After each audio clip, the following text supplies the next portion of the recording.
One West, y'all. I'm Shy XL, man. And let me tell you something. We different over here. We big steppers.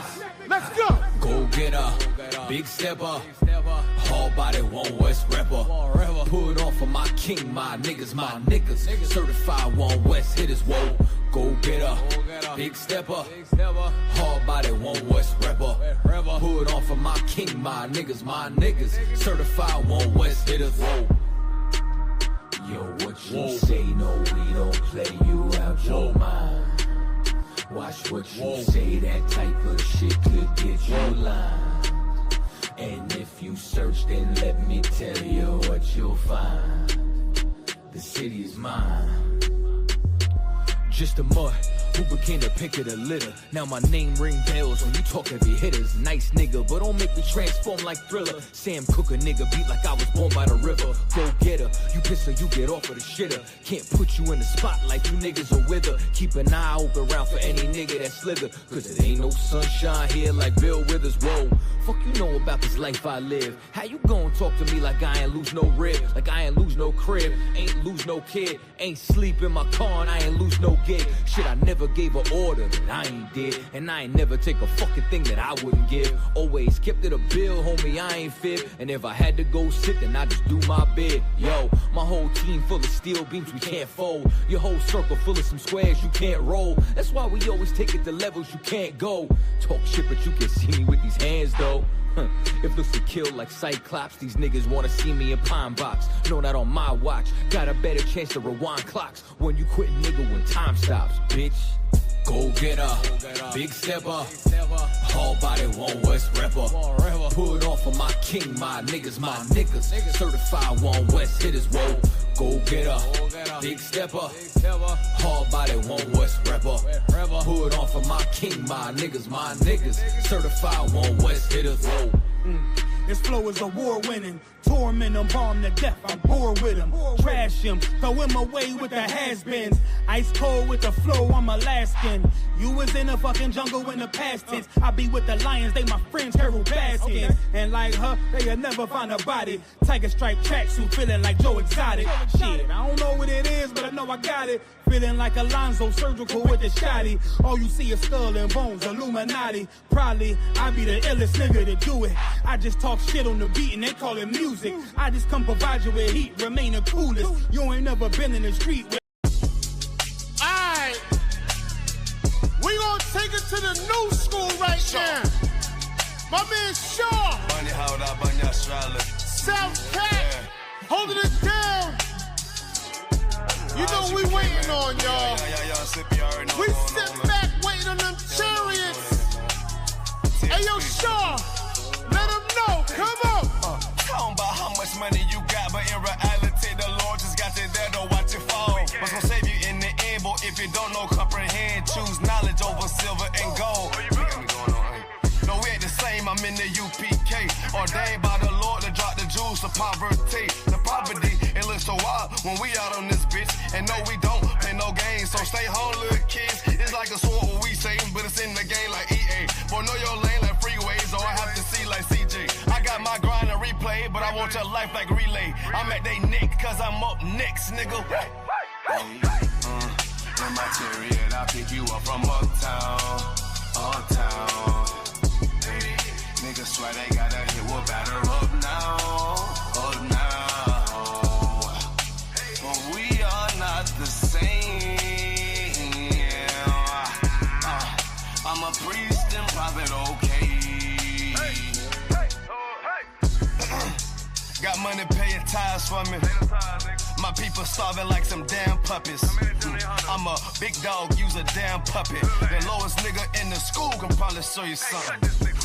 Somebody bring me some wine. Is that my baby? That's Lil' Bae. I call her that cause she whine. I'm in my mood, that's all the way. I should have been named prime time. But I'm a prince, so call me Shaw, and I'll be quite fine. Yeah. Chariot and I'm whipping. I whip it like a new slave, the roles is different.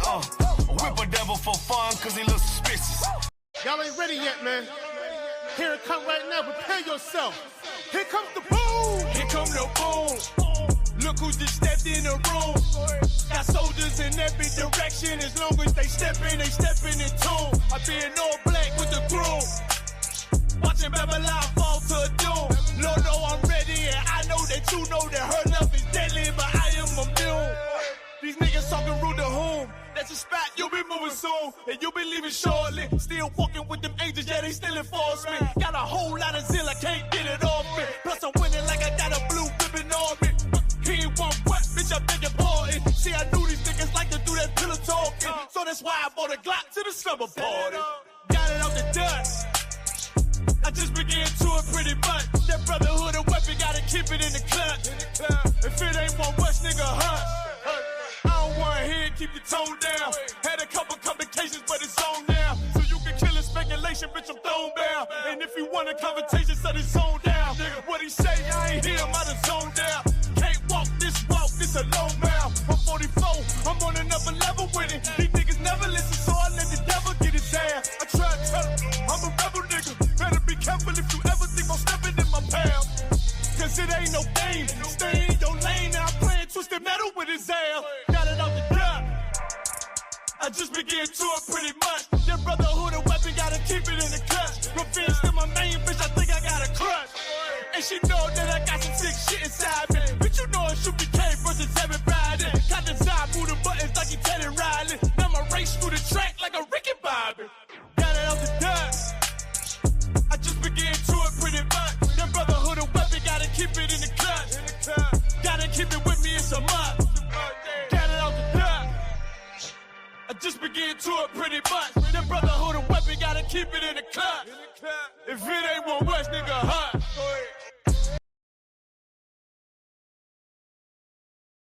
Clap it up. Let's give it up. Let's give it up, y'all. All right, y'all. Shalom. Y'all Bashem Yahushua. Barak Thumb to my brothers out there. Yahweh Shamar. Alathun by Hashem Yahushua to my sisters out there.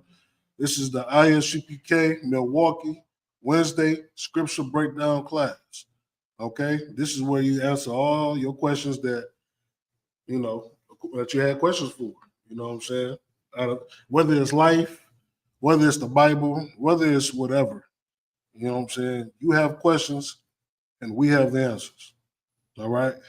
So, do we have, first of all, before we start, do anybody have any questions in the class or online? Let's get them out the way. Nothing online? Yeah, I know we just probably start by give it some time. All right, no questions in the class or online, so I'm going to start my topic. I do have some videos. I have some videos that, you know, I've been scouring the internet, scouring online, social media. And there's some videos that I'm going to have Officer of 1,000 Manga Bar pull up. All right? Just let me know when you pull them up, all right? It should be in the Instagram message sent. Yeah, yes. Let's get that one. Let's set that one up. All right. So I was on the internet, right? I watched a video where 4 white individuals had like 9 kids, like not 9, it was like 4 kids, 3 or 4 kids, locked in the house, locked in cages, treating them like slaves. Like it was all bad. It was all horrible. You know what I'm saying? As soon as the Mugger Bar get the video, we'll show the video. But man, this is crazy. What we need to learn to do is separate ourselves. We need to separate. We gotta stop thinking coming together with everybody on the earth will benefit us. Look how the community is now. We don't even own our own businesses in our own communities. You go up the street, it's Arabs owning the gas stations. You go right here next door to the corner store right here. Who's in there? You got East Indians running the corner store. You go down the street some more. You got Asian people running these chicken joints, having Chinese stores in our communities. But we don't see none of the money. We don't see none of the profits. They profit. And they send their money back to their own people. So how coming together with everybody else benefit us? It doesn't. It doesn't. the problem is the majority of our people, blacks, Hispanics, and natives, we have a disease. That disease is called, first of all, what's the disease called? Yeah, guess what I'm thinking? What is that disease I'm talking about? I say our people have a disease. What is that disease? The Christian church. That's not a disease, but definitely that's a big part of it. Go ahead. Yeah. That's look. We definitely suffer from PTSD, from being gunned down by the police, from being oppressed in our communities. I mean, we're here. Black people, Hispanics, and natives are both. Look what's going on with the Mexicans right now. Americans talking about, they taking their jobs. They got ICE, sicking ice on them like they're dogs or whatnot. When Mexican people come over here and they make the country even better. They take all the jobs that you don't want. White people don't want to be out there in the field picking fruits and stuff, but guess what? They had the Mexicans do it. Hell, they good at it. I watch videos where they're in the field, man, they doing stuff that I can't even fathom doing myself. I used to, when I was growing up, maybe about 10 years ago, my early 20s, when I went to work, I did like a temporary job at this company called Labor Ready, somewhere in Indiana. I was living in Indiana then. So they sent me to this location where it was like a train car, right? So a semi truck pull up, and this train car is full of full of grain or something like that. These were like with heavy 75-pound bags of grain. And it was like 200 or 300 in each car, in each train car. So like every day we unload a train car of this grain into the semi truck, right? So of course, the majority of the workers are, my brothers, Mexican people. They in there putting 2 or 3 on their backs, and they just boom, boom. I mean, they working. They getting it done. I'm sitting there with them sweating. I'm only able to carry one at a time. I'm like, after the 4th day, I'm putting 2 on my back too as well. You know what I'm saying? I'm learning the techniques. Man, we unload these train cars, as fast and as efficient as possible. One thing I can tell you right now, I don't know any people on earth that works harder than my brothers and sisters, man. The tribe of Isupk, the Mexican people. But guess what? They're being terrorized right now. They're being terrorized, and they need our help. I'm tired of, black people saying that, we need to leave them alone, man. They need to do this by themselves. Hell no.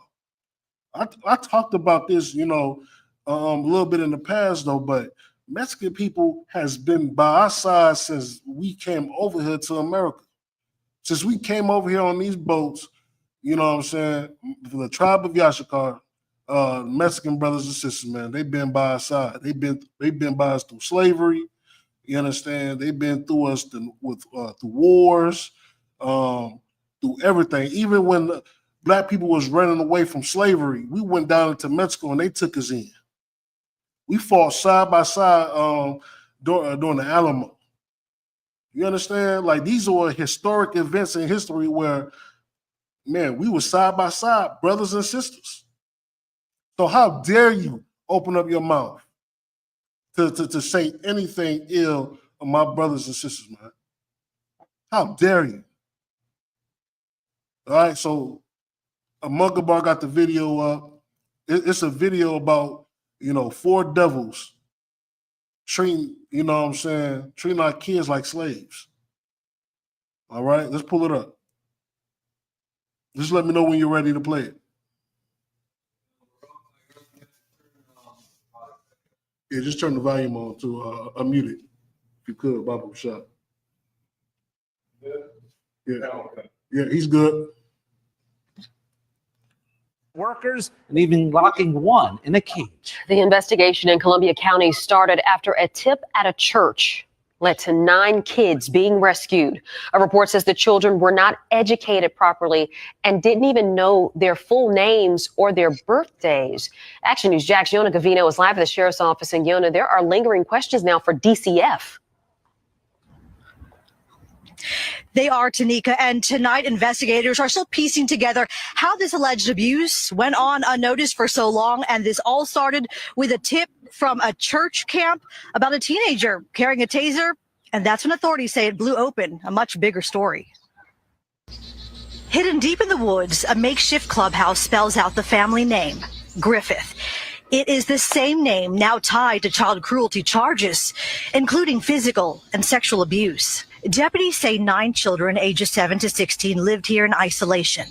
The arrest affidavit says some couldn't read, others didn't even know their birthdays. Jill and Brian Griffith, along with their adult children, Dallin and Liberty Ann, are all facing charges. Investigators say at least one of the younger children was sexually abused by the couple's 21-year-old biological son. Other children described being beaten with a cane and sprayed in the face with vinegar as punishment. But the most disturbing allegation involves a 14-year-old boy who deputies say was locked in a homemade cage, built under a bunk bed with plywood and 2x4s. When we visited the property, the only sign of life was a black cat. There's something unsettling about this place. It is eerily quiet, aside from the occasional sounds of insects and birds. And it is right in the middle of the woods. Although you can see there are signs that children live here, the court documents paint a very different picture of the reality they lived in. So I went to the Church of Jesus Christ of Latter-day Saints in Branford to get answers. The court documents say a tip that a 16-year-old boy had a taser at church camp cracked open a bigger case. And a follow-up interview at the church was where a woman told authorities the couple primarily fostered and adopted African-American children who were not nurtured, but were treated like workers. I spoke with a defense attorney who tells me this case is still in its early stages. There are federal statutes that prohibit trafficking individuals between jurisdictions for purposes of either sexual behavior or other types of work-related behavior. Indentured Of using children as workers and even locking one in a cage. All right, let's get back to it. That is very unsettling. Like I felt when I first watched that video, I was disturbed. I was disturbed because this goes on in America all the time. All the time. And first of all, what is the Child Protective Services doing? So you telling me you take our kids, right? You take our kids because you think we're unfit to raise them, and you give them to white people to get terrorized? You give them to white people to get sexually abused? You give our children to them to be slaves, to get treated bad? Like, come on, man. You see the problem? The problem is us thinking that, first of all, like white people is there to do us some good. If you don't know, the white man is the devil that the Bible speaks of. You understand? They're the devil. Always keep that in your heart. Keep that in your mind. Keep that in your mind that the white man is the devil. Are we surprised this is what they're doing? Like, are we literally surprised? This goes on everywhere across the states, everywhere in America. And guess what? Do CPS go and check on those kids? If they did, if CPS really checked on them kids, guess what? They would have rescued them children. But clearly CPS, once the kids get into CPS hands, that's it. They leave them there. And then we also heard from that they do this on a regular basis. They adopt mainly African-American children. Why? So they could do just exactly what we heard, so they could do that. The son, the 21-year-old son, was sexually abusing the older sibling. I believe that was the daughter. The daughter, the sister, of the other children. It's diabolical, man. It's diabolical. This is why we need to separate.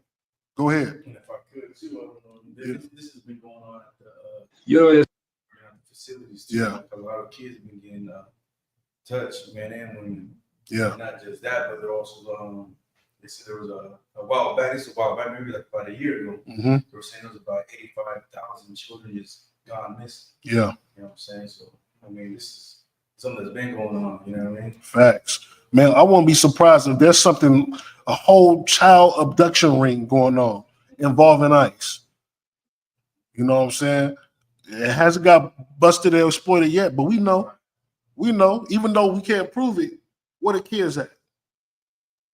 Where the kids? So you said 85,000, right? Where did 85,000 children go? Just vanished in the wind, huh? Smoke and mirrors, just poof, disappeared, huh? No, what you said was absolutely correct. It's some type of child abduction ring going on that just hasn't been exposed yet.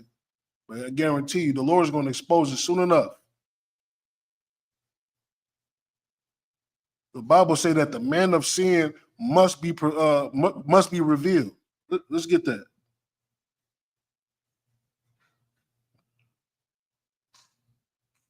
Let's pull that up.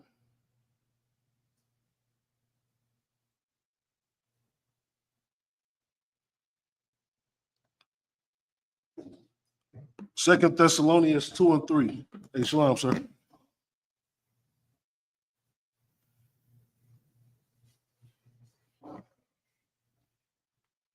Second Thessalonians chapter 2, verse 3. Whoever got it, let's get it.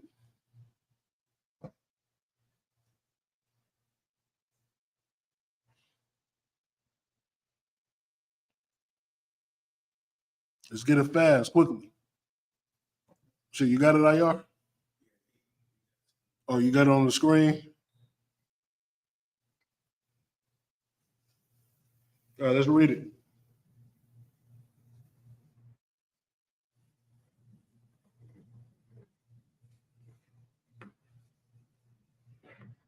Ready, sir? All right, y'all. Here we go. Relieve the class to precinct captain of 10,000 DeBar Mouth. Pop it up. Got me a new phone, yeah.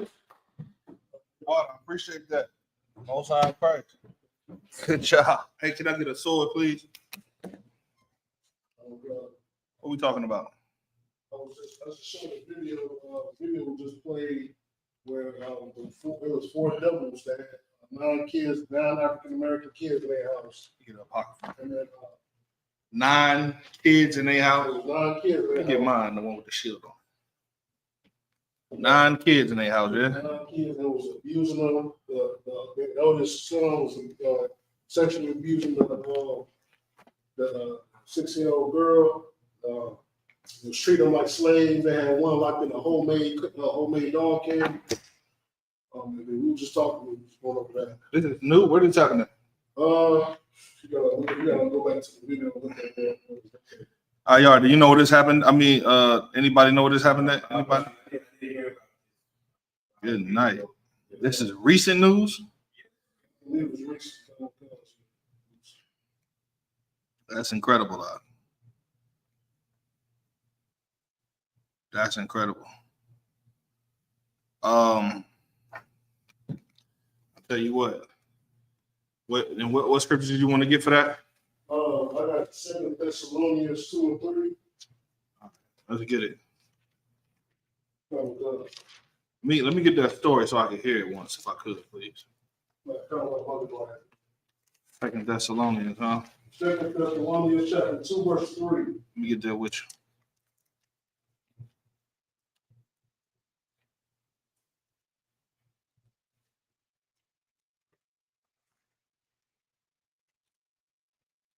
What's Thessalonica at, man?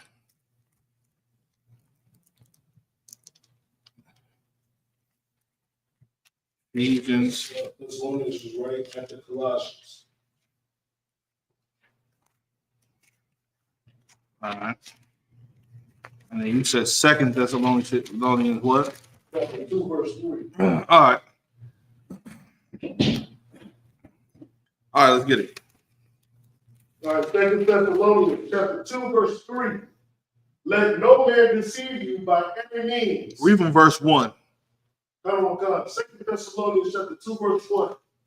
Now we beseech you, brethren, by the coming of our Lord Jesus Christ. Go ahead. And by our gathering together unto him. That's the first thing, right? We're looking at our entire goal. We beseech thee about what? About how to serve the Lord and how to come to Christ. That should be everybody's. That should be Black, Hispanic, and Native Indians' number one concern right now. Listen, the reason that it's not is the same reason that it wasn't everybody's concern in Noah's time. In Noah's time, it was what?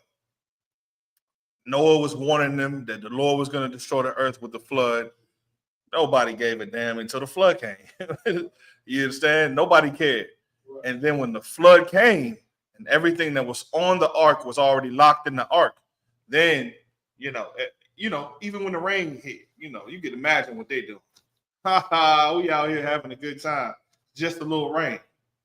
Then when the springs of the earth, earth busted open, then it's not just a little bit of rain. Now it's knee level. Now they're starting to become concerned. All the birds are gone.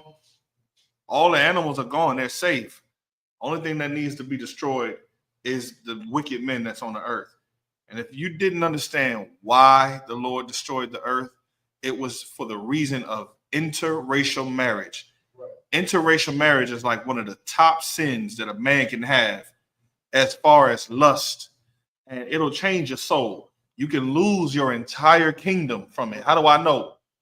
King Solomon lost his entire kingdom, which was us ruling. All the 12 tribes of the nation of Israel were ruling the planet Earth at the time of the splendor of King Solomon. And then King Solomon decided he wanted to go be with white women and African women and East Asian women. Right. And you know what happened? The Lord ripped the kingdom away from him and gave it to his servant. Right. And then his servant went up to the northern half of Israel and did all manner of wickedness himself. Right. You understand? So the first tenets of what it is to be in the truth is that you need to first want to learn how to serve the Lord. And what else it said? And gather together, right? Gathering together unto him. That's the whole point. Serving Jesus Christ makes Blacks, Hispanics, and Native Indians gather together under one man. If you're looking at Black, Hispanic, and Native Indians and you're seeing that nobody is gathering together, just know they really don't serve Christ. They fake breaking. And the Christ that they really serve is that white man, Cedric Borgia, who in history was a unaliver. He was a homosexual, and he had sex with his sister Lucretia and had babies by her and all this kind of stuff.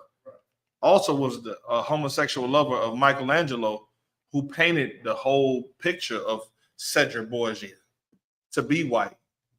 You understand? And make that the image of Christ when his father said, okay, no sweat. Paint this image, and then we're going to make this the standard of what Jesus Christ looks like from in the Bible. And so you just got to understand how dispersed your people are into other religions and other, worship of different gods and deities and themselves even. You understand? Let's read. Verse 2, that ye be not soon shaken in mind. Okay, so this is okay. What we're about to read and what we have read, especially in 1 Thessalonians chapter 1, we're reading about the things that are to come and that you're not supposed to be shaken in your mind. What does it mean to be shaken in your mind? Raise your hand if anybody knows. Go ahead, Ayar. Disturbed, nervous, scared. Yeah, absolutely. Nervous. That's the number one word that you want to look for. Nervous, because most people, when they're nervous, what do? They shake. Well, it happens in the mind first because of your nervousness, because of your anxiety, because of your emotion, fear. It causes you to shake here first. Everyone who ever had a situation when they knew, like, damn, I could die. Your first time ever dealing with that situation, it scared you. And by the time you was trying to compose yourself, you noticed that you probably was shaking. Yeah, go ahead.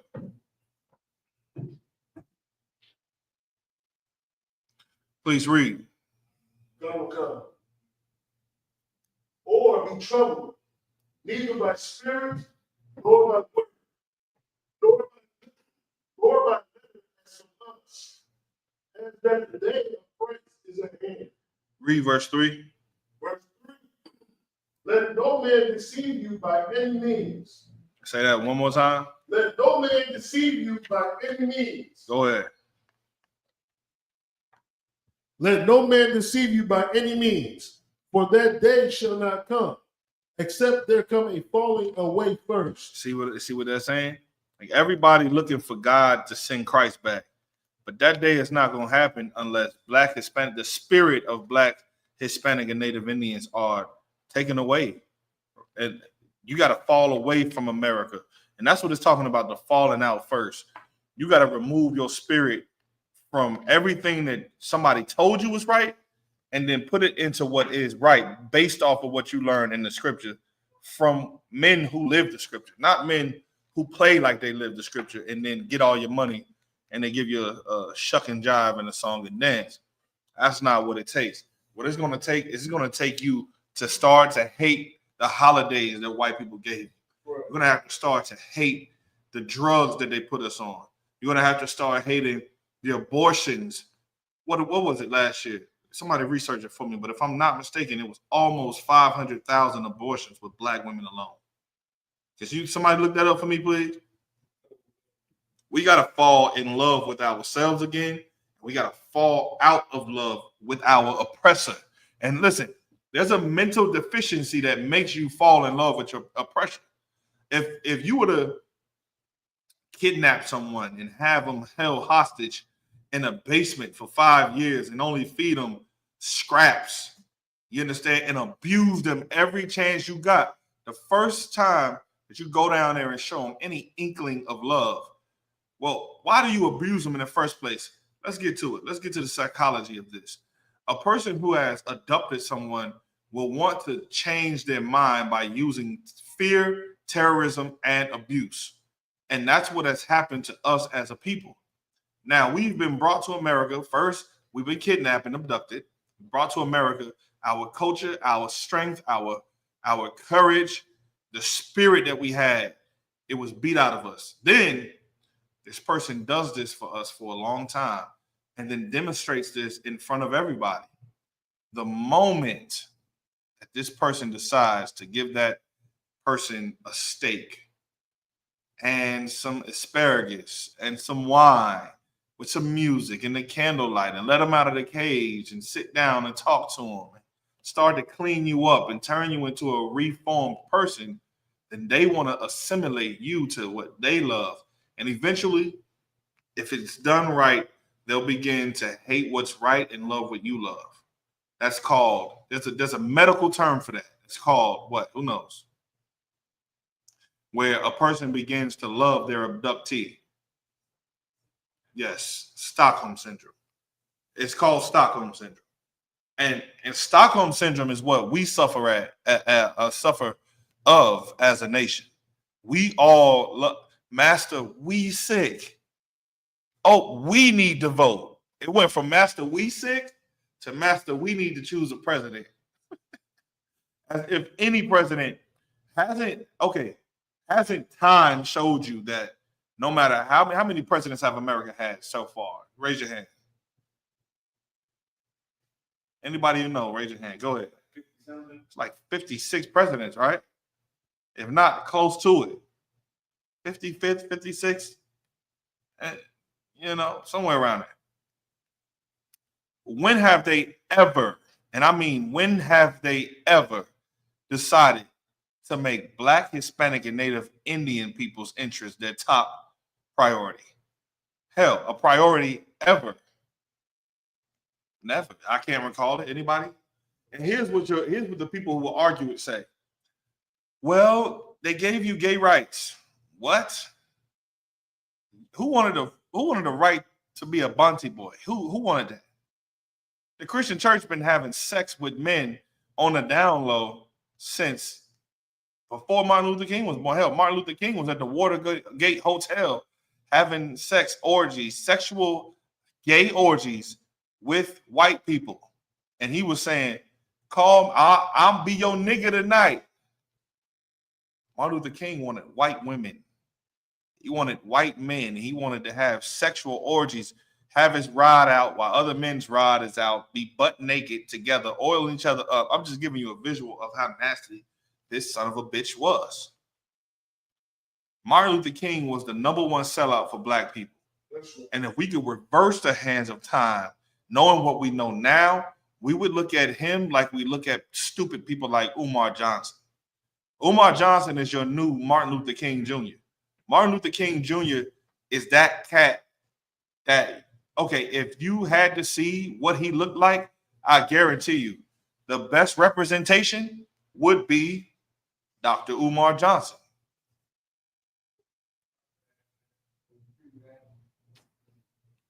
Read.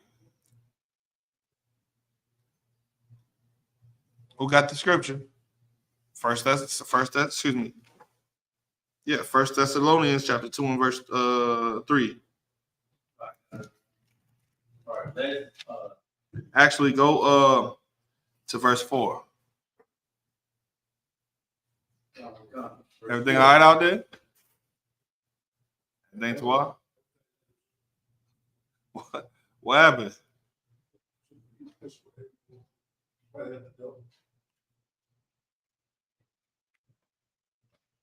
Go ahead. Who opposed it? Yes, who opposeth and has exalted himself Above all that is called God. Or that is worship.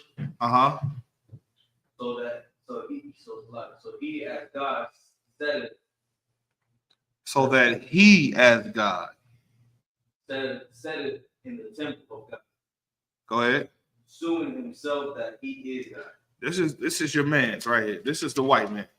Listen, let me tell you something. That son of perdition, who set themselves, who did this? It's literally historical. You can find it anywhere. The white man set himself up and he opposed, first of all, he opposed the Lord. How can you say that white people, and when I say white people, I don't mean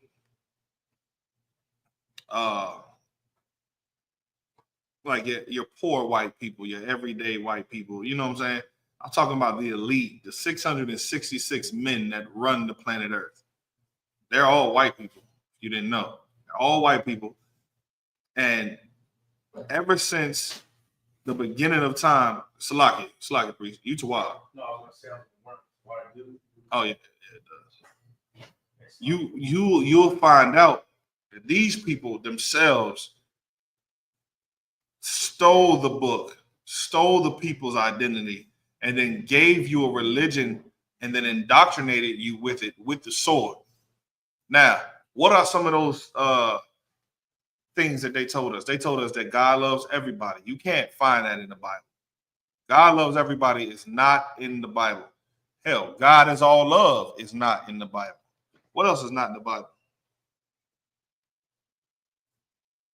God being white is not in the Bible. White angels are not in the Bible.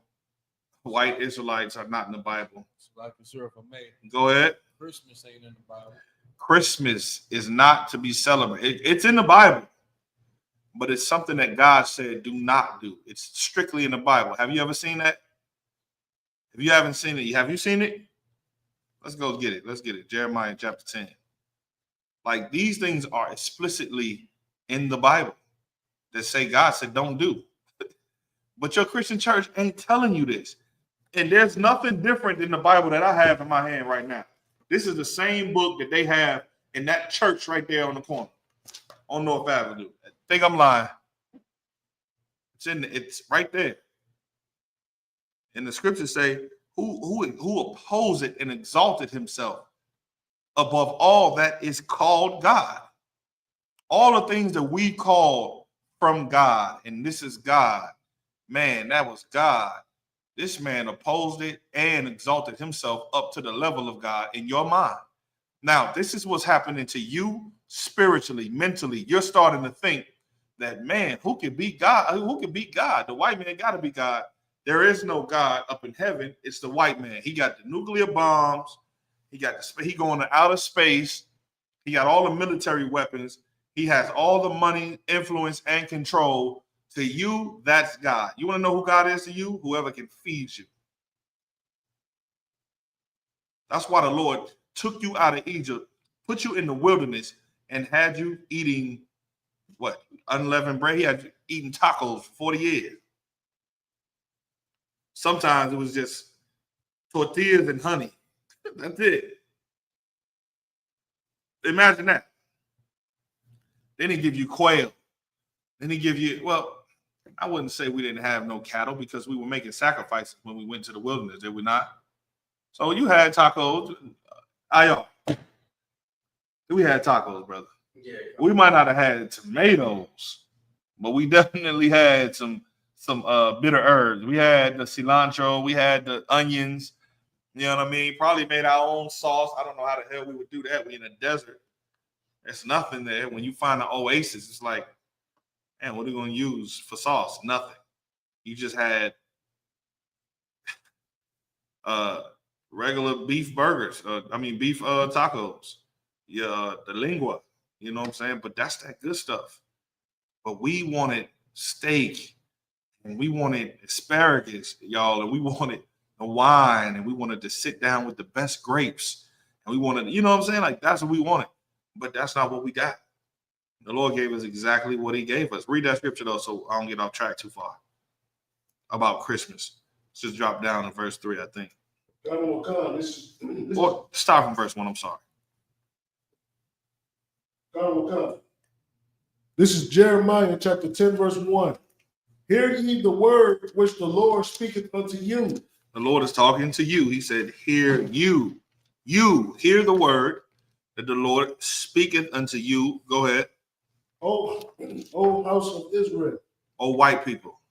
House of Israel. Chinese people. House of Israel. Africans. House of Israel.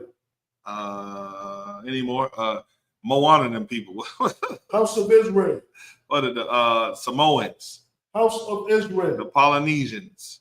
House of Israel. Australians. House of Israel. Damn. East Indians. House of Israel.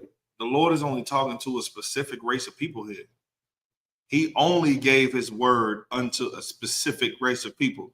Somebody took this book from us and said, this is for everybody.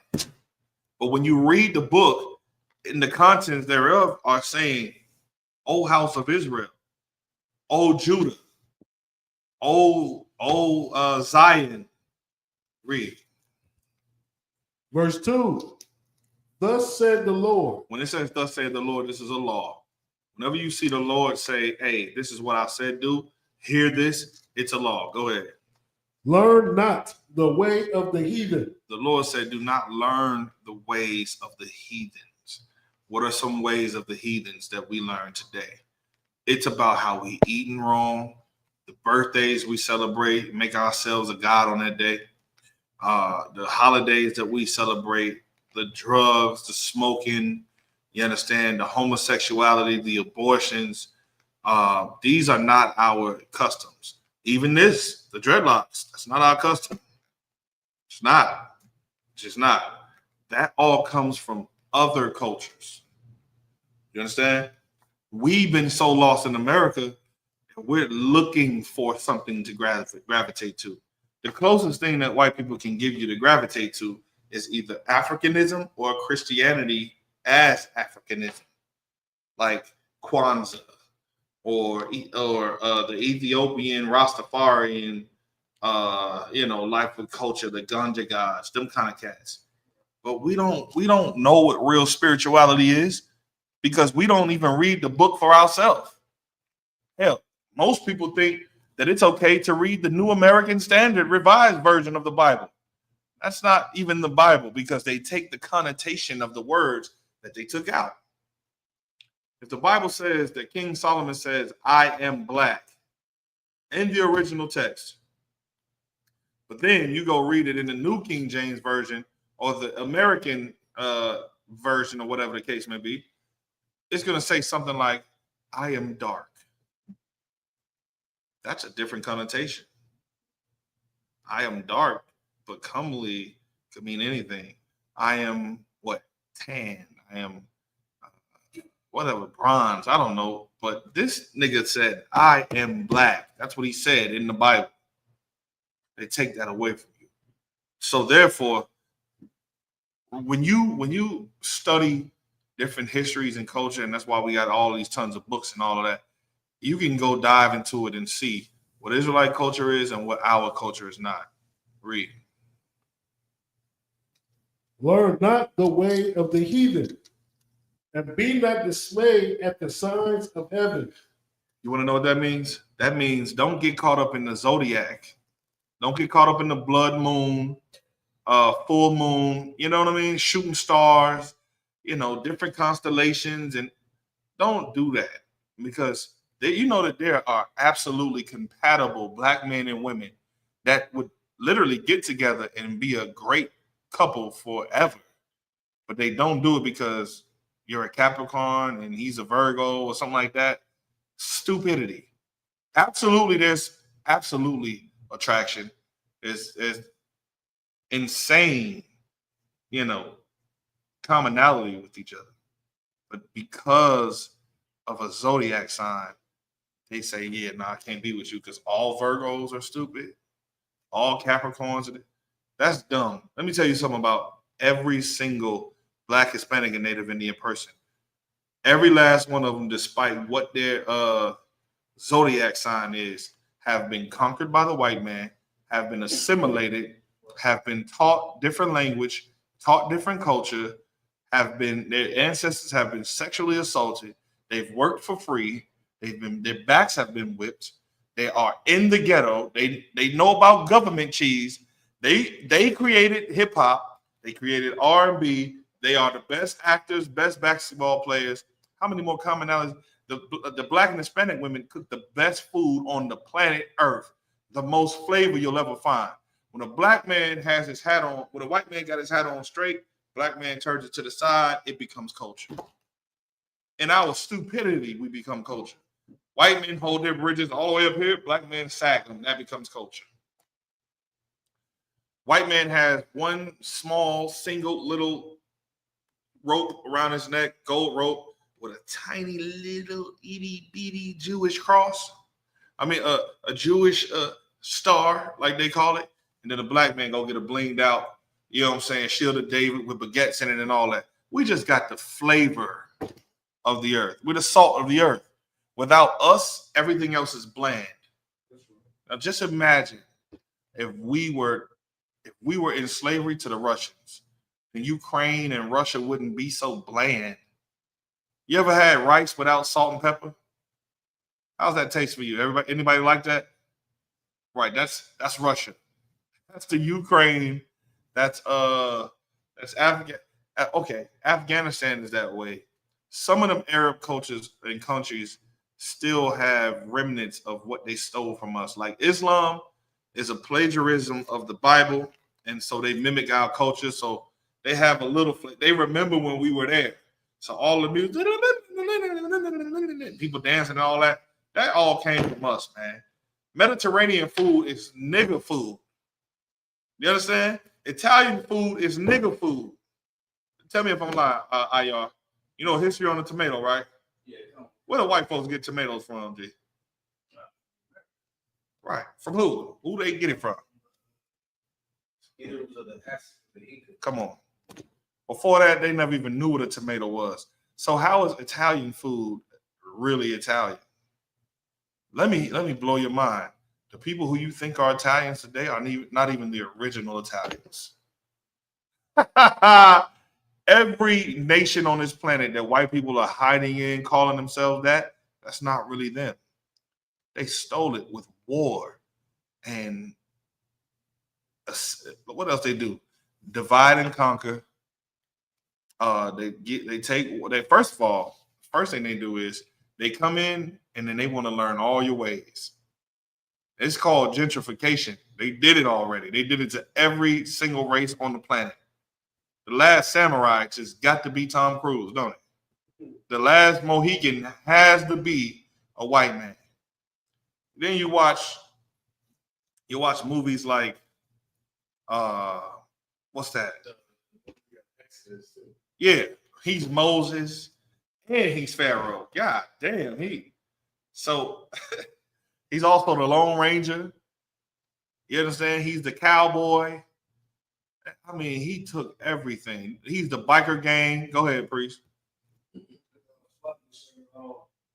what you said just put me into this point that white people, they go to these countries where like really nobody has went to see these like tribes that really haven't been discovered yet. Right. And then they start trying to mingle with them and learn their culture. Like, white people go to Africa, some tribe, unknown tribe, and sit with them and then be learning all types of stuff. You know what I'm saying? It's probably a plot to take over.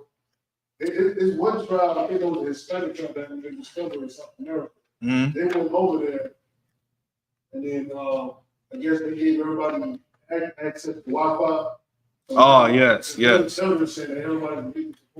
Come on, man. They gave them phones and they gave them Wi-Fi. And, I mean, good night. It's spewing out of the damn phones. Whether you ever search up, you don't even have to search it up, porn. It's just going to pop on your feed. Yeah. If you just like a picture of a woman, here comes an ad. The ad is tempting you to want to see her naked. And then you start saying, how can I see her naked? Then boom, porn sites. Now they're addicted to porn. That's heavy. And that's what they do. They come, whenever you see a white person, if you in the absolute ghetto and you start seeing a white person ride their bike through your hood or pushing a carriage or walking a dog, just know your neighborhood has been chosen to become their neighborhood. Gentrification is happening. Then you're going to see them more. They're going to be picking up trash, and they're going to wave at you from all the way down the street. That empty house on the block that you knew the occupants of before they left, they're going to come through. First, before you ever see them, you're going to see the Mexican brothers come through because, the Mexicans are the baddest cats on the damn planet. You understand? And they're going to come and fix the fucking house up. I'm talking about gut everything. They're doing it on my block right now, y'all. You see them? Across the state, man. Niggas is gutting the whole house out. They taking all of the wall on the inside and out. They about to stack bricks, new roofing, new basement, all of that. By the time they done with it, won't be a black family there. It's gonna be that same couple, that white couple that I see walking up and down the street. And when they see me, they go, and I don't give them nothing back. You understand? And I'm probably the first nigga that they trying to get out the hood right now. You understand? They see me come in the house. You know what I'm saying? All my kids got on the shield of David. They be, shalom. You know what I'm saying? My dog want to kill him. They see a nigga coming out the house. Then they see a Puerto Rican coming out the house. They're like, what kind of goddamn operation y'all running here? Then they see a Mexican pull up to the crib. You understand? They like, what y'all doing here? Y'all got to go. When they take that over, it's going to always be one family. Then that's another one. Then they come in with droves. And then before you know it, Washington High School is no longer just a black high school and Hispanic high school. It's going to be 20% white. Then they're going to start wanting to give you more to help. When niggas was there, ain't no AC. Listen, I just came from my kid's school right now. Like, we just setting it up, all that, grabbing their uniforms, letting them meet their teachers, all that. Both schools, no damn AC. It's hot as hell in there. Can barely breathe in there. Kids talking about, I'm thirsty. All right, bet. Let 20% of that population become white in them schools. You're going to have brand new AC units on the top of the roof. You won't have to struggle to get anything. Like, what's the answer to drugs in a black neighborhood? Who knows? Raise your hand if you know. What's the answer to drugs? How do you defeat drugs in the black and Hispanic neighborhood? There is no wrong answer. I'm going to give you the right answer anyway. What do you think? Go ahead. Rehab. No, not at all. Go ahead. Nope, not even that. You would think it's that. Go ahead. Like I said, I think I would say solution What they think, the American thinks police. No, it's not even the police. Yes, but no. Right, meaning you have police in your neighborhood, yet crime is all the way the hell up to the sky. Why is that? Is it that the police in your neighborhood don't work, but the police in the suburbs work? What's happening? Nobody understands? What's the reason? Go ahead. It was really, police there to protect white people. Give him a hand. That's it. So if more white people move into your neighborhood, then your neighborhood will begin to be safe. You understand? If more white people were to overdose on fentanyl in your neighborhood, then something will happen about it. Remember, let's rewind it all the way back to the 90s. 1994, 95, 96, 97, 98, 99. Crack. I'm talking about big crack. Butt crack. Crack everywhere. You go outside, it's crack. You can walk up and down my neighborhood and probably find a bag of crack. Finally, it's some dope on the ground somewhere. So the fiends are always doing this.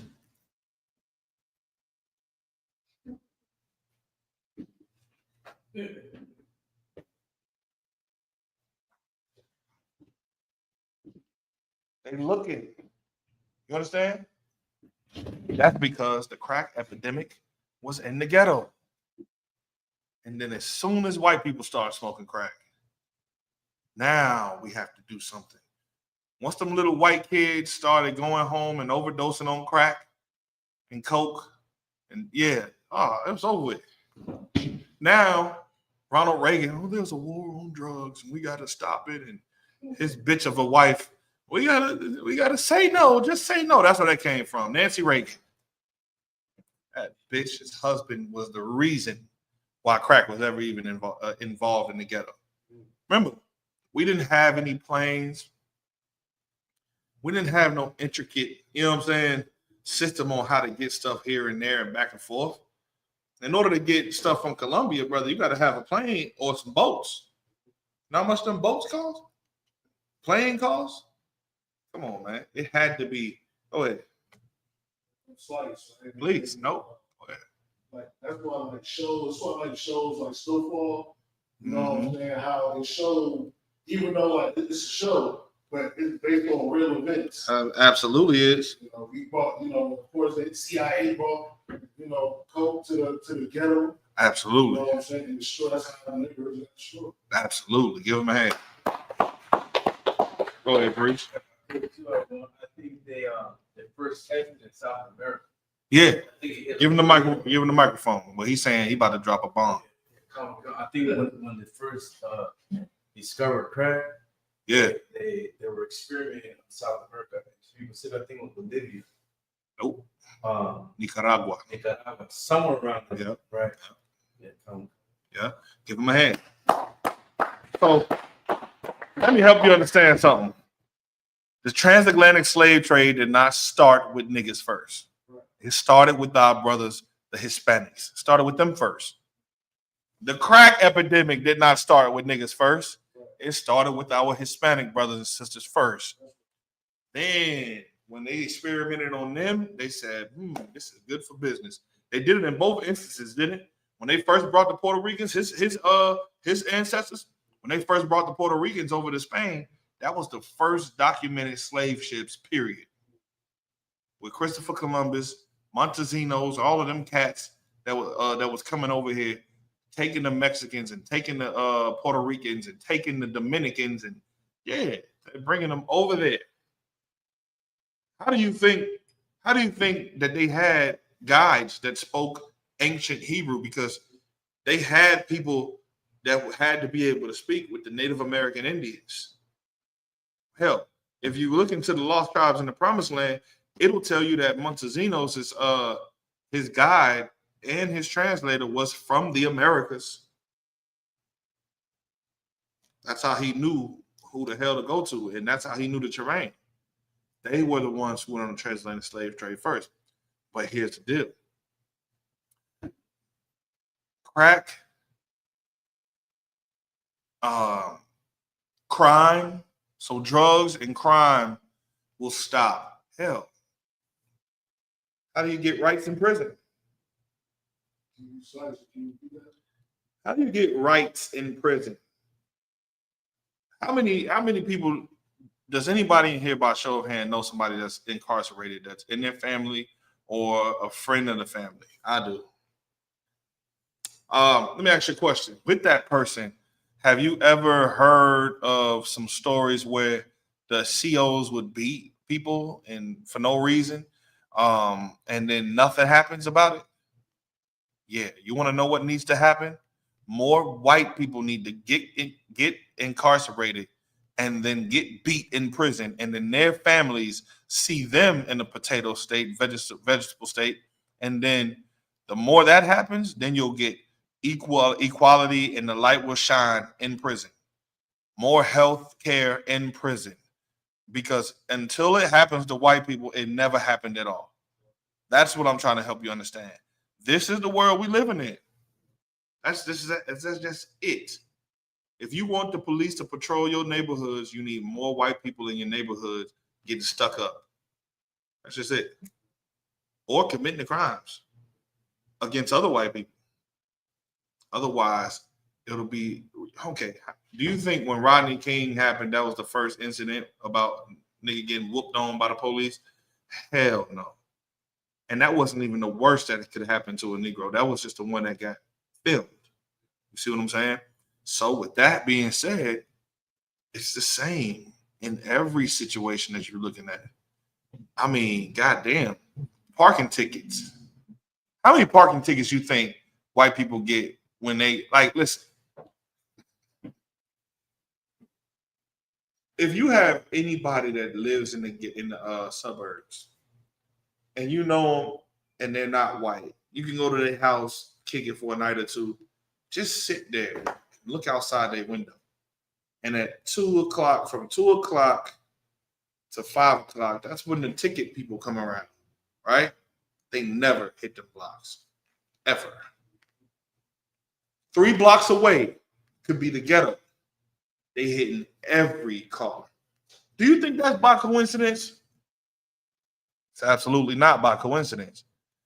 They have to squeeze you like lemons to get the juice that runs America, Akim. That's the only way. Otherwise, if they let you alone, then they're damn near making you free. And if you got free time, then maybe you niggas will get together in a school and learn something that they don't want you to learn, which will in turn, you start teaching the women. And then the women start teaching the children. And then wait, they're not stupid anymore. You ever seen that movie, Who They Clone Tyrone? That's what you'll be doing. You'll stop eating the chicken. You'll start questioning things. You'll start getting underneath all of the things that you couldn't see when you was high off the chicken. Where we at? Swag says still at Jeremiah chapter 10 and 3. Let's get it. Let you read through it real quick. Jeremiah chapter 10, verse 3. For the customs of the people are vain. For one cutteth a tree out of the forest, the work of the hands of the workmen with the axe. How do you get the Christmas trees? You got it. Now they have synthetic Christmas trees, but that's just for you poor niggas that don't know how to go get a Christmas tree. You poor niggas ain't finna go. First of all, Uber ain't letting you put no damn tree on top of their damn car. You can hang that up. Now, with that, a taxi cab ain't doing it either. So you can't even afford a truck or a car to tie a damn real Christmas tree up. You have to order it from Amazon or eBay or something like that, put it together out of the box, and it's plastic. Damn near inflatable Christmas tree. But white people, they go get real Christmas trees. And them real Christmas trees could be anywhere from 5 to 12 feet tall. And in some cases, they get in the 15 to 20 feet tall ones. And that's because they have a mansion. And they don't know what you know. They never had a hungry night. You understand? They never had a cold night. It was never shivering in their home. They have all the blankets. They eat pudding. Homemade pudding. All right. Not the JELLO you buy from the grocery store. Their mom, she's a soccer mom. The dad sits in the office all day and does nothing but oppress niggas and Hispanics. And when I say niggas, I mean blacks and Hispanics are both niggas. I'm just white people came over here and seen the Hispanics and the Latinos and the Native Indians and said, "Oh, we see niggas." They didn't say we see Latinos, we see browns. No, they said we see niggas. They knew exactly who they were looking for. With that being said, they don't have the issues that you have. So they go straight to somewhere that's outside the city. I've never seen nowhere in a city that's selling Christmas trees. You damn, they got to go 30 minutes out to get your Christmas tree and then bring it back because that's where they do it. The woodman, he goes into the forest, chops the trees, collects the trees, and then sells you the tree, right? Read on. Verse 4. They deck it with silver and gold. What's that song? Deck the halls with balls of folly, right? Or holly or something. I forgot. I ain't celebrated Christmas in so long. Could you help me out, please? You don't do it? Balls of holly? Okay, yeah. Fa la la la la, Feliz Navidad. Right? That's what they do. They deck it. And I remember this as a kid growing up. You'll have like the silver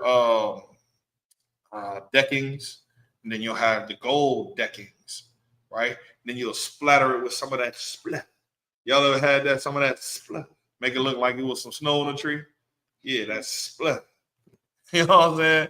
And then you deck it with the balls and all of that. Did you not know where that comes from? That comes from Babylon. That comes from Nimrod. Yes.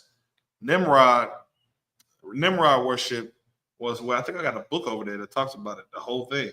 I'll surmise it for you.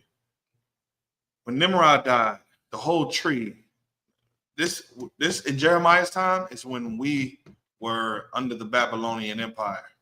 And the whole thing was the king died and his mother was his lover as well.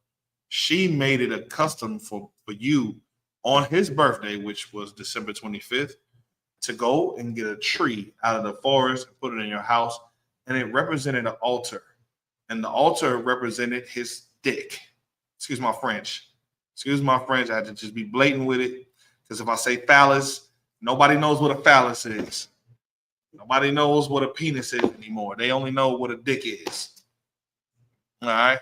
Well, no, not just you. I'm speaking to a lot of people that's out there as well. There's probably thousands of people that watch these classes. So majority of them don't know because we're uneducated, and that's because the white man is the devil that the Bible speaks of. But at the end of the day, I just said it plainly because you need to know how gay it is to have a Christmas tree in your house. It signified a man's rod. In the UPK, instead of saying the D word, we say rod. So it signified a man's rod standing straight up, erect in your living room, and it was Nimrod's penis that they wanted to say it was there. But it was ballless. Didn't have any balls. You went and put the balls underneath it. The Christmas presents. You giving it life. And that's what they did to us. And they told us that if we didn't do this on his birthday, that the tree would come to life and kill you. And we believed it. Is that far-fetched? No, it's not. Because black people believed for the longest that a man came down the chimney, a fat white man came down the chimney, and he pulled up on reindeer when you know reindeer don't fly. They don't have wings at all. And we believed this forever. You understand? Until we also believe that Easter bunnies lay eggs. So this isn't far-fetched. When we know that bunnies do not lay eggs, that they have live babies, but we believed it. So we can't be far-fetched to think that niggas wasn't stupid back then either. We was dumb enough to believe that. Now, if the tree didn't come alive, they would come to your house anyway. Imagine the police knocking on your door every Christmas and saying, open up at a random time. Open up. We want to see if there's gifts under the tree and that you've decked it with silver and with gold and with the you put the ornaments on it. Now they're all pretty and glistering ornaments. Those were the heads of dead Israelites. So in your house, you would decorate it with balls, right? But there was a main tree that was outside. Like when you go downtown and they got the real big Christmas tree. It's about 30 feet in the air. They would put your head on it if you did not have what they wanted to see when they went to your house. They would come to your house, pull you out of there, publicly execute you, chop your head off, and then put a hook through your scalp and then hang you on the tree. Use the ornament. And it was to scare other people, other Israelites, from saying, I'm not celebrating this holiday. Nowadays, they don't even do that to you. You can stop celebrating Christmas without a death sentence. You didn't even know the history that your people were put to death for not celebrating Christmas. Here you are, gladly to celebrate Christmas. You're so glad and happy. And, Santa Claus is coming to town. What's the other one? Chestnuts roasting on an open fire. You go get the eggnog, you put nowadays it's tequila because Mexicans that came into you niggas' lives and showed you what liquor looked like for real. The water, hey, IR, man, we appreciate you niggas, man. Everything's better when it comes from Mexico. That's my opinion.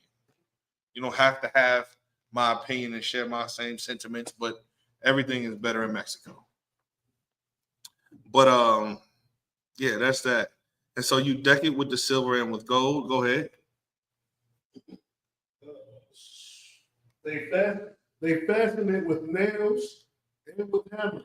Now, you go ahead. That what? That it move not. And that's what they do. They put it in that little circular thing, and they fasten it with the screw. Back in the day, they didn't do that. They had like a wooden thing that the chunk could go into, and it had a platform that would keep it balanced, right? It was like a square, and and they would drop that boy in there. It would have the brackets, the anchors, and then they would just nail it in with a long nail and keep it there so that it don't move, don't fall. Read. Verse 5. They are upright as the palm tree. We've seen palm trees. Go ahead. But speak not. And the reason why the Bible says, but speak not, is because, remember, I told you, Israelites will believe that if you didn't do this, that the tree would come alive and speak to you and haunt you. Go ahead. They must needs be born. Meaning you have to give it life. If you don't give it the life, then it's just a tree. You make it what it is. All these haunted houses, it's not really haunted. It's all here. You give it the life. Annabelle doll ain't doing nothing to hurt nobody. I ain't never seen Annabelle sell crack. Annabelle don't sell crack. She might hunt white people, most high price. Let them hunt the white people. But I ain't see Annabelle bring drugs into my neighborhood. Annabelle ain't giving me no damn oppressive ass tickets at night. Annabelle ain't pulling me over, saying, don't move, stop resisting, put your hands on none of that. So what are we talking about? We are the ones that give it the life, and without our mental ties to certain shit, we wouldn't even know what a haunting was. What's a haunting? You watch too many scary movies. Stop watching the scary movies. Like the images that you see, it's called programming for a reason.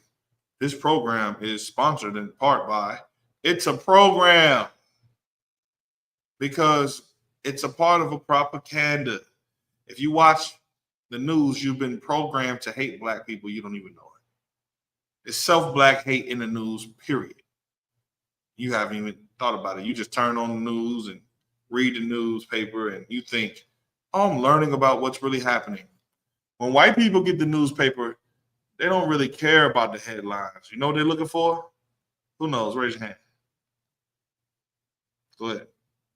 Is it looking at the stocks and stuff like that, and wealth and Yes. finance section? Absolutely. They're looking for the classifieds. They're looking for the stocks. They're looking for the you know what I'm saying? They're looking for what's that other thing? They might read an editorial every now and then. But man, they don't give a damn about what's going on in the headlines for real unless it impacts the stock market. If it messes up their money. Other than that, listen, I just started a series called, it's on HBO Max. It's called The Gilded Age.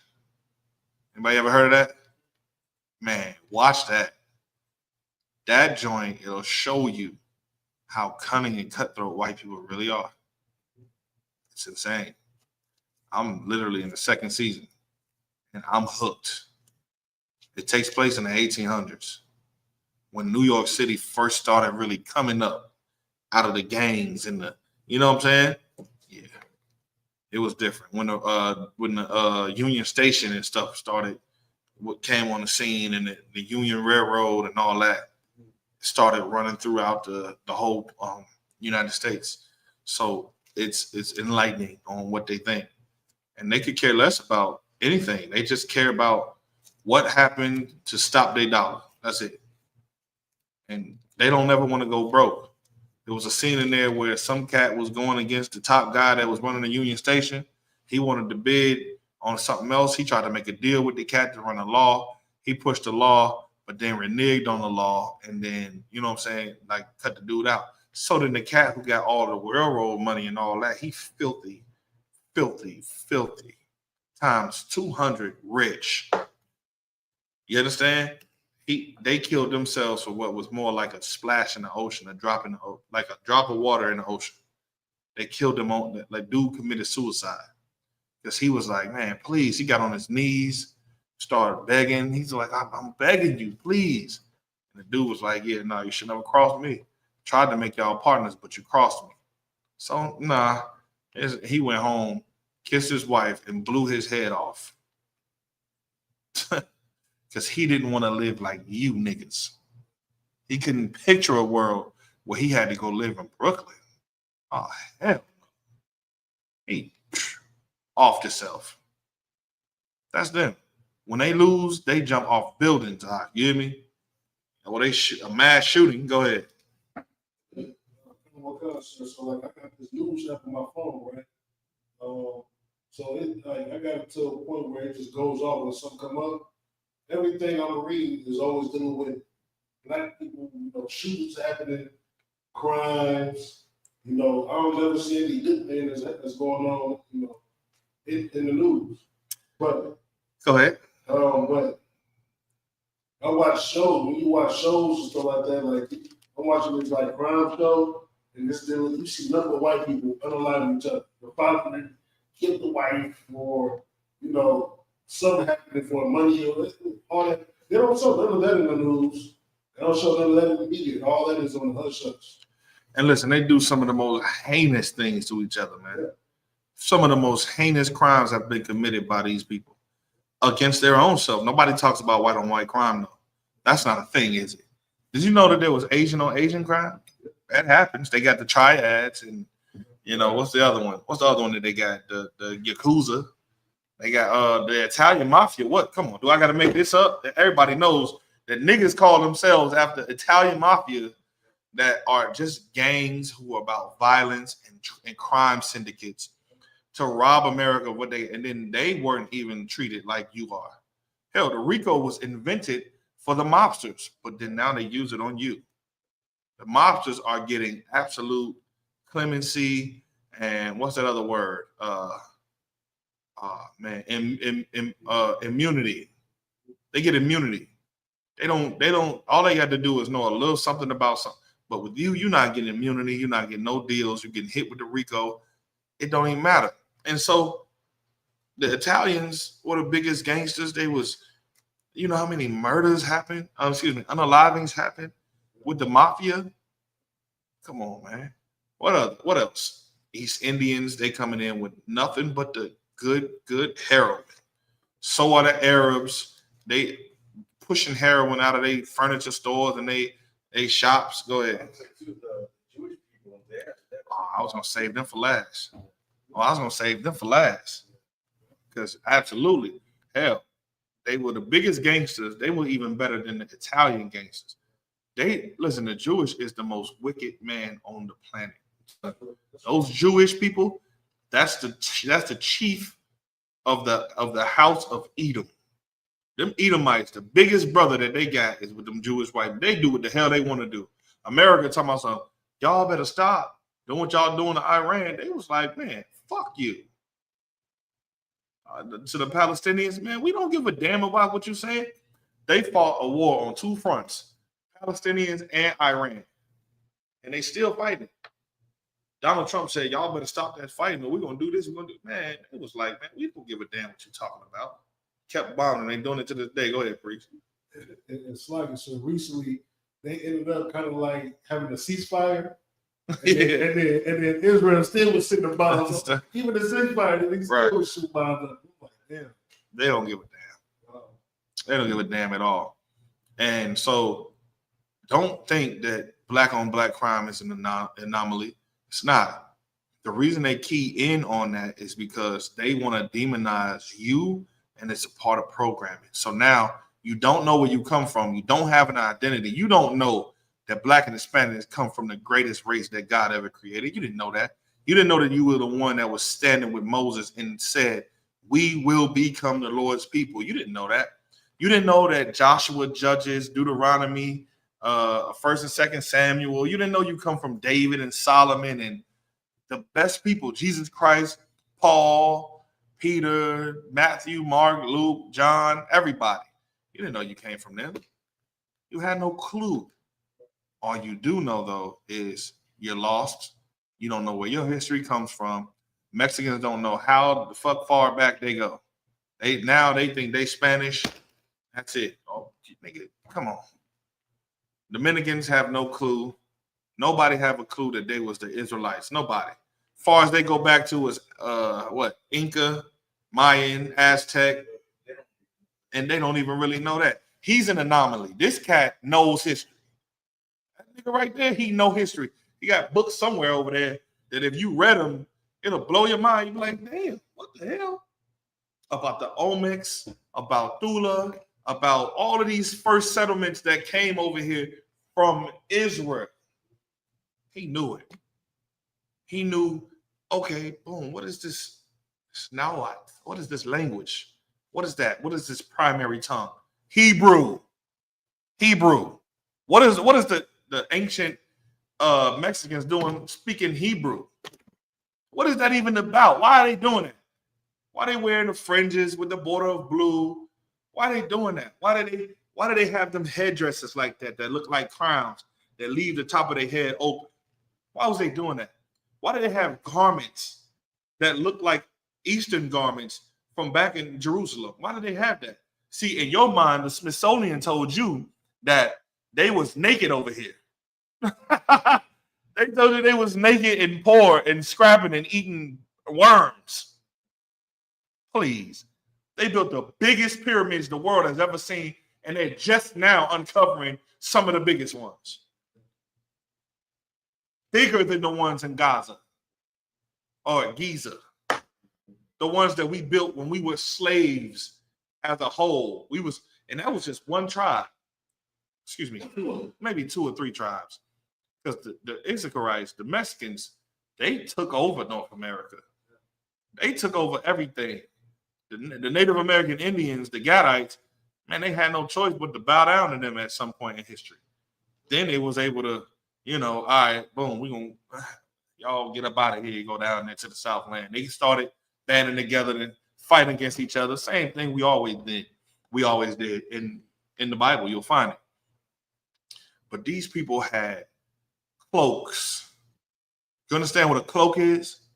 A cloak is like a beautiful shoulder garment that goes over your shoulder, and it is held together and fastened by some fashioned metal or gold or silver or some type of jewel, and it hangs over and it drapes all the way down your garment.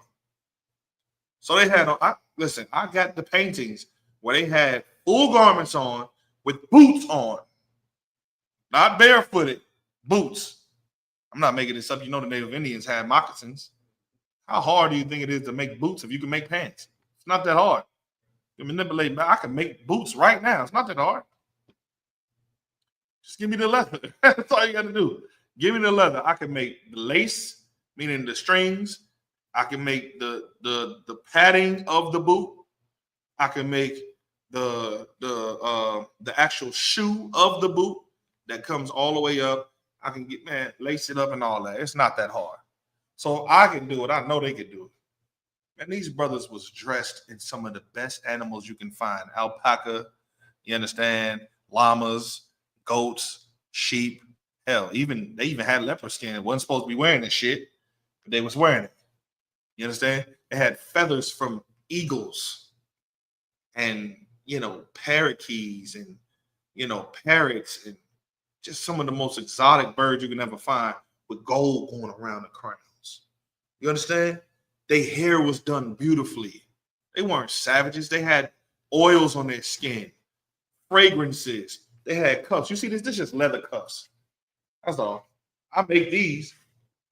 If I could make these, imagine what they had. They had gold cuffs with silver decorated in it. You talking about the children of the Lord, man. How long you think? Well, come on now. They had shirts with different patterns woven in. They had different dyes. Listen, they had a temple that was nothing but pearls. Am I making this up? They had a temple that with the wall was nothing but pearl. Imagine every wall in here pearl. Even the ceiling. They situated in different color pearls. And then they also had a spot where to enter into that temple, you had to pass 12 pillars, each one for each tribe in the nation of Israel. Why are they doing this over here? Hell, Judah and Benjamin and half of Levi was still on the east side of the world. They could have just did 9.5 pillars. They did 12 pillars, each one for the chief of their family, and it was sculpted out of it. Brother, it wasn't even wood. It was sculpted, hand sculpted, concrete stone, hand sculpted to look like the representation of the head of that tribe. You had Judah, Benjamin, Levi, all of that, and then they decked it with pearls. On your way in, you had to go. I got this in a book. It's all in my phone. It's insane what they was doing. And then white people hid this history and told you they were savages shooting bamboo, darts out of bamboo. Speaking like Hubba Bosha that they be speaking in the church. Go ahead. All right. Yeah. They just like if you let them, white people will totally brainwash you into hating yourself. That's what we're even talking about. We're talking about propaganda. Propaganda is one of the major tools, and now they became so good with it that black people watched Black Panther and thought they was from Wakanda. Black people watched. Listen, I went to the theater and I'm watching it. I'm watching Black Panther, and it was a good movie. You understand? But if you understand what they're trying to do, if you didn't, you'd feel so, as a Black American, you feel so, man, it's just uplifted. Damn, we finally got us a superhero, man. He just had to be a nasty half who turned his back on his brother, who had a son in America. That nigga became to be like the top dog nigga killer. You understand? Had scars all over himself. He was the one who had the mind of a person that wanted freedom. But then you got to, here you go. And you don't even understand. They didn't even see what I saw when I watched that movie. All they saw was a superhero. By the time it was over and the credits was done, black people standing up.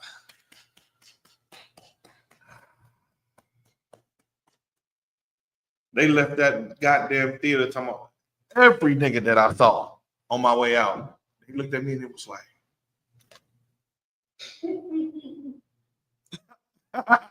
Do you hear me? Like, yeah, come on. I asked them, where's Wakanda, y'all? They're like, it's in Africa. You ain't know, bro. Wakanda, bro, it's right there. It's in Africa. Show me on the globe. Show me Wakanda. I want to see that. Google Wakanda right now and show me it on the map. Hey, man, bro, you tripping, bro. It's there, bro. All right, show me. Can't show me. You want to know why? Because it's a fictional place. It's a comic book place. Meanwhile, Peter Parker is in New York City. You understand? He's in New York City, the Big Apple. They have a superhero. It's insane. So I said all that to say this. That was a lot to say. We've been programmed to just hate each other, hate everything about each other. You look at another black man, when you see him walking down the street, you're watching him and you're looking at him like that's the criminal. And then when the white man passed, you don't say nothing to a black man. You walk by, you don't say nothing to a Hispanic. You just walk by as if they're a criminal and that they came to do you harm. You don't trust them when they get too close to you. You standoffish. But let one white person hit this block and he could be the dirtiest, nastiest, feet look like, you know what I'm saying, the hand of a claw. You don't even give a damn. You're going to give him all your, hey, how you doing? Everything okay? Are you hungry? Do you need something to eat? Your feet, I got shoes. You can't be walking on your feet like that. You need me to brush your hair?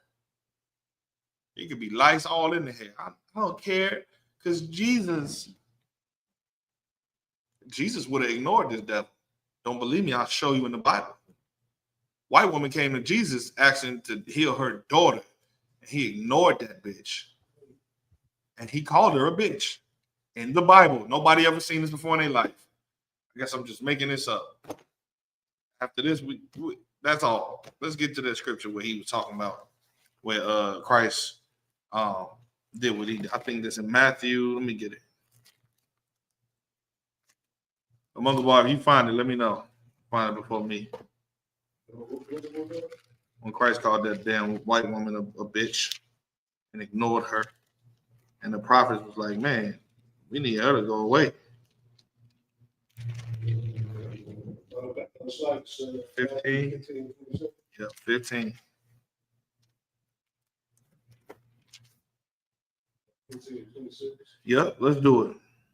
You read 15 and 26? Please.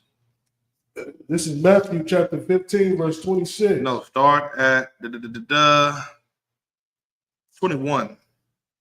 Matthew chapter 15, verse 21. 22, sorry. Verse 22. And behold, a woman of Canaan came out of the same coast. Now, this was a Syrophoenician woman, right? In different spots, you'll see Matthew says a woman of Canaan, and John says the woman of the Syrophoenician and all that. But we know through study that this was a white woman. There was a woman of Canaan. Go ahead. And cried unto him, saying, have mercy on me, O Lord, thou son of David. My daughter is grievously vexed with a devil. Now she came and pleaded to him, heard about everything. She was following him. She came out of the same spot that he came out of. She was following him the whole time. She saw him healing everybody everywhere he went, saw him breaking bread, all the miracles that Christ was doing. She saw it. So now she sees her opportunity and she says, my Lord, help me, son of David. My daughter has a devil on her. Her daughter is, out of her freaking mind. There was drugs back then too. I hope y'all don't think that it wasn't. But she was out of her mind. Go ahead. Verse 23. But he answered her not a word. He ignored her? He absolutely ignored her. Why would Jesus Christ ignore this lady? Why? Now, you're starting to see a character of Jesus Christ that your Christian preachers do not show you in the Bible. He ignored her. He didn't say a word. And she cried unto him. Imagine that. Oh my God, Jesus, help me, son of David. My daughter, she just, and he ignored this woman. Read. And his disciples came and besought him. Meaning they came and was like, they want to, yo, please. They pleaded with him, please. Oh, go ahead. Saying, send her away. Please, send this dog away. Get her out of here. Now, you mean to tell me that Jesus Christ ignored her and the disciples is asking him to please send her away? Why would he even do that to his people? So obviously, we're about to find out what type of person this actually was. Christ was a racist. So is the Most High. He only cares about his race first. If you go to Matthew chapter 1 and 21, it says that Christ was sent here to save his people. His people. When you find out who his people were, he comes from the Abraham, Isaac, and Jacob via the tribe of Judah. He is a Jew. He didn't come for everybody else. Otherwise, shit, he would have never came up against Rome. Read. Send her away, for she cried after us. They asked him, please send this woman away because she just getting on our nerves, man. We keep walking and the woman keep goddamn crying. Can we just send her away? Oh, wait. Verse 24. But he answered and said to them and to her, what? I am not sent, but unto the lost sheep of the house of Israel. That's clear. Christ turned around to both the disciples and to her and said, but I am not sent, but, meaning only, unto the lost sheep of the house of Israel. Which tells you what? If you have reading comprehension 101, this woman absolutely is what? I know you. Go ahead.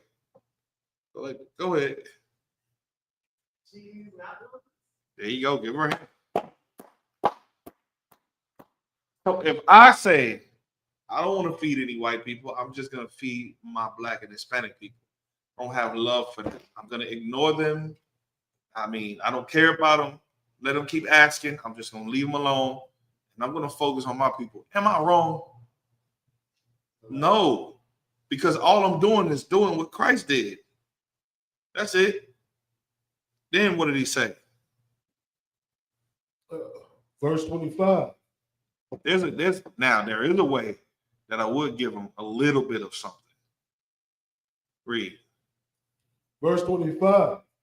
Then came she and worshipped him. And did what? And worshipped him. She groveled at his feet. Oh, God, Lord, Jesus. Oh, Jesus, please. Lord, all that. Probably had a fit, fell out, do the Holy Ghost like they do in the Christian church. Go ahead. But this is what got us saying what? Then came she and worshiped him, saying, Lord. What? Lord. Not Jesus or Jew or a man, hey you, hey cuz, hey cuz, hey crip. She came and said, Lord, read. Help me. Go ahead. Verse 26. He still said this. But he answered and said, it is not meet to take the children's bread. Now, do you know what meat means?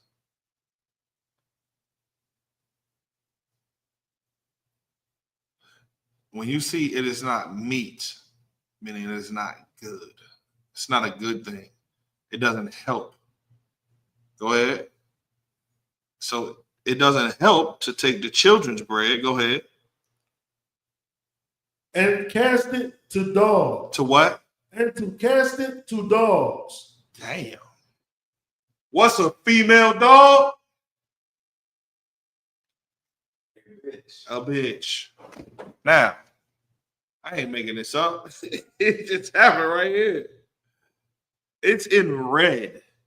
Jesus Christ called this woman a dog and female dogs are bitches. I mean, at the end of the day, take it how you want. Still a dog. He didn't call her a human. He didn't call her race, lions or sheep. He called them dogs. And that's from the King of Israel. Your old, how Christians say it, baby Jesus, the omnipotent one. All right, yeah. He just told her, I don't take the children's bread and give it unto dogs. That's just stupid. You're worthless. Now that's like you sitting imagine this. You're sitting at home with your family, your children are around the table, and you made a nice feast. And then your dog goes, and you got a nice big old turkey right there. But all the things around it is sitting on the bed of dressing, all that good stuff. You know how y'all do. You understand? Got the, salad and, everything that goes with it, the bread and everything like that. And you ready to break bread. Everybody got their food on their plate, got their drink, and then the dog goes, What you think I'm going to do? You think I got a heart enough to give the food that's on the table to the dog? Absolutely not. Because I buy dog food. I buy dog food already. Why the hell I'm gonna give you what I'm gonna give for the children and give it to you? What you could get though is a crumb. That's what Jesus gave her, a crumb that fall from the table. And this is why he healed her. Let's keep reading. Verse 27. And she said, Truth, Lord. She took her place. Said, Truth. Go ahead. Yet the dogs eat of the crumbs which fall from their master's table. Did she fight him when he called her a bitch? No. She said, hey, you know what? I am a bitch. It's a fact. But you're my master. You own me. Can I just get a crumb from the table? If it just fall, can I lick it up? When you give a dog, listen, you don't give a dog crumbs. Something just falls on the floor. It happens all the time with the kids. Whoever been to my house and ate before and see how sloppy my kids eat. As soon as they drop something on the floor, my pit bull is there to lick it up off the floor. There's a way the dog eats off the floor too. They don't eat with a fork and a spoon, and it's nasty. You wouldn't lick up off the floor, would you? That's for the dogs to do. She said, yes, I am a dog, but I just want to lick the crumbs up off the floor. Go ahead, priest. Verse 28. Then Jesus answered and said unto her, O woman. Like, that's like a, oh woman. Hi. Damn. It's like, damn. All right, damn, woman. Go ahead. Oh, woman. Great is thy faith. Great is thy faith. Go ahead. Be it unto thee, even as thou wilt. And her daughter was made whole from that very same hour. There you have it. It was a crumb. He didn't give her salvation, though. He didn't tell her your kingdom will live forever. You don't get everlasting life. White people are going into slavery when the nigga named Jesus Christ come back. Y'all ever seen in the news lately where they talking about there's a 7-mile long spaceship that they see out there that is approaching Earth, and they're quite sure that it has intelligent life. It's not some floating rock. And I gotta find my lecture. I was doing a lecture years ago called "The Return of Jesus," the Return of Jesus Christ and the Black Alien Threat, and it goes into this whole video where this white man was sitting having an interview, saying he was talking to a white woman about him seeing this cigar-shaped UAP land and hover over the ground. You understand? And a door opened up, and people, well, not people, to him, he didn't know what it was at first, but creatures came off of this ship. And as he's looking, he begins to realize that these are 7-foot plus tall black men that look just like African Americans. He could have said that look like Africans. You understand? He could have said, man, they look Egyptian, like Africans. No, it's not what he said. He said they look like African Americans. Know what that means? They probably had long braids, you understand, with some flavor, dipped in gold, dope robes, all type of shit with that flavor and that intensity that Black and Hispanics have here in America. Nobody else got that. When he saw that, he said, ooh, the angels of God are niggas. It say it in the Bible. Now, I'm gonna probably find this lecture and just do the lecture as a series on our YouTube.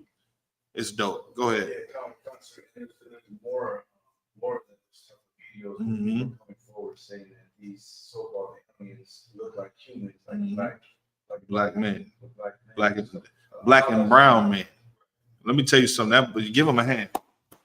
That book called The Russian Icons. If you really got that book, look through it. It got Black and Hispanic men in it. There's Black and brown men in it. It's not just black men. It's Black and brown men.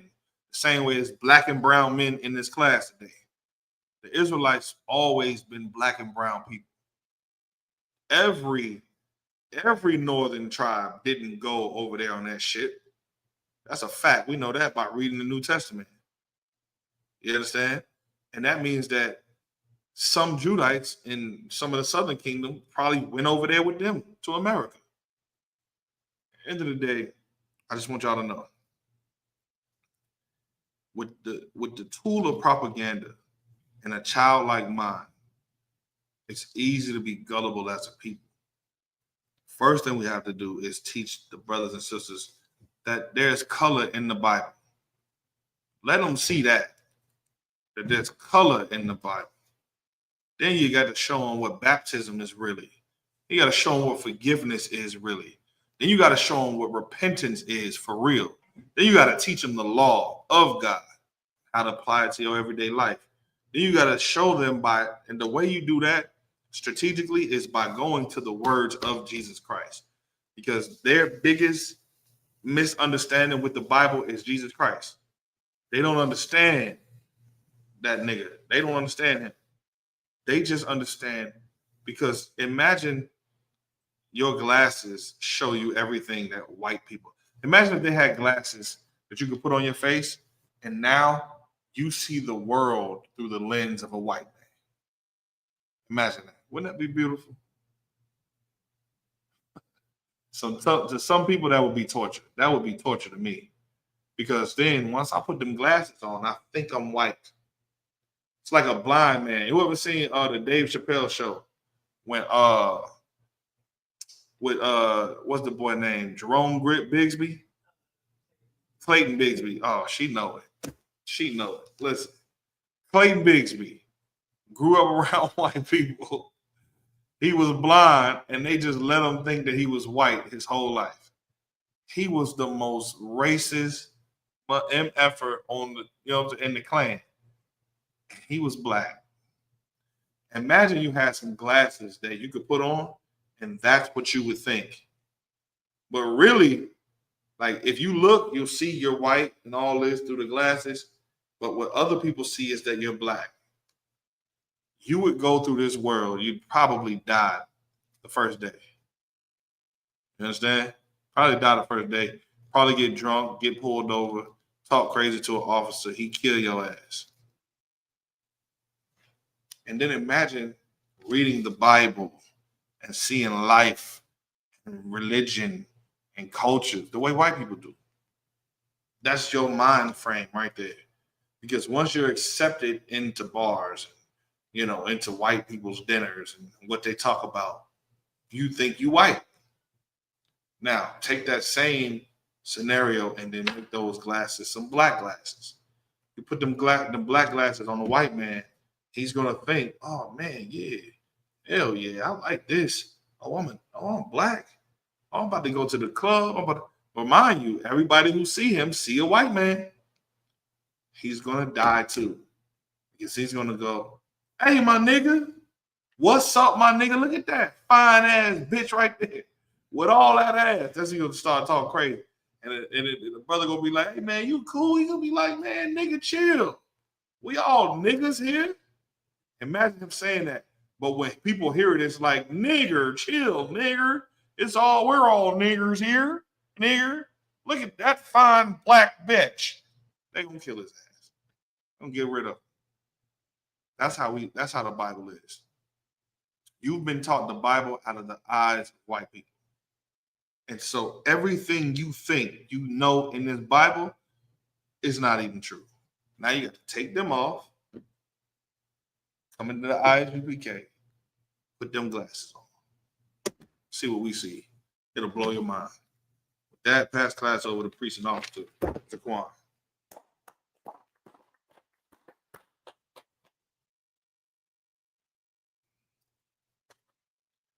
I never get to my topic, ever. Just never happens.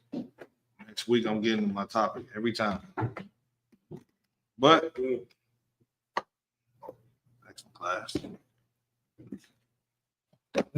Next week, I'm going over color scripture. This is the Isupk security announcements. We are the Isupk, starting out of 1 West, 125th Street, Harlem, New York. Rules for new brother and sister. When a new brother or sister comes to the school, they are off limits for 6 months. They are to be saluted only. They are here to share themselves of the world. If they need transportation, the teacher will arrange it. After 6 months, if a brother or sister has an interest in a particular person, he or she must get permission from the head to speak to a brother or sister. There is another 6 months in which the brother and sister will court each other. After the 6 month period, the brother and sister will get permission from the head to marry. Tithes, which is a commandment. Numbers 18, verse 21, Malachi chapter 3, verse 8 through 10. Means tenth in the Hebrew, ma'ashara. 10% of every penny of any increase the Lord gives you. Give to the treasury department or teacher. Priest fund, free will offer for priests, not mandatory. Whatsoever amount you would like. Upcoming holy convocation. It'll be the memorial of the blowing of the trumpets, I believe. Memorial of blowing of the trumpets. Just say check the bulletin board. Just check the bulletin board. Or go to isupk.com. Or isupk.com for some accurate answers. Probably should put that bulletin board right there. I mean, we'll here's what we'll do. In the future, we'll put a nice gold frame right there, big, with the calendar with all the high holy days on. There we go. If anyone wants to be a trooper in the school, to start wearing all black boots, shirt, pants, headband, or scarves. And with that, Amadian, this is for the men only. Amadian, which means to stand. We're going to do a courtesy salute to the teacher. Men of Israel, Amadian, Manu Shabbat, Amadian, Barak, Yahweh Ba'ashem Yahushua Barakatah. Yazmatah. We want to sorry. Turn. That means turn to face the sister. All right, just repeat after me. First, Amadian, which means to stand. All right. I know you don't have a head right now, but in the future, what you want to do is you want to be in a shamefaced position. Your hands will be like this. All right. But just repeat after me. Well, no, this is for the men first. Men of Israel, Amadian, Amadian Shabbat, Amadian Barak, Yahweh Shamar, Alathan Ba'ashem Yahushua. Now repeat after me, sis. Shalom, Yahweh, Shamar, Al, Athan, Ba'ashem, Yahushua. And what you just said was peace, Lord, watch over you in the name of Christ. All right? Yazmatah, class dismissed. You just spoke Hebrew.